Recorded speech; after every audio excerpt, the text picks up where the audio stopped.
มาสิไปส่งเจ้าสาวเลยพี่น้องเลยมาเบิ่งเบิดให้เบิ่งเบิดอะไรเห็นเบิดอะไรอันนี้ก็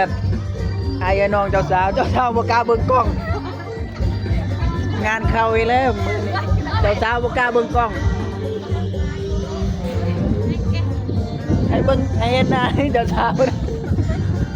รักทายยังบ่เนาะรักทายยังบ่เนาะฮะ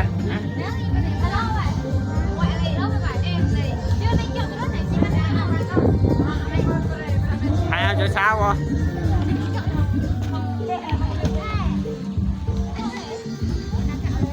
ยินดีนำนาสาวเพิ่นทุกคนเลย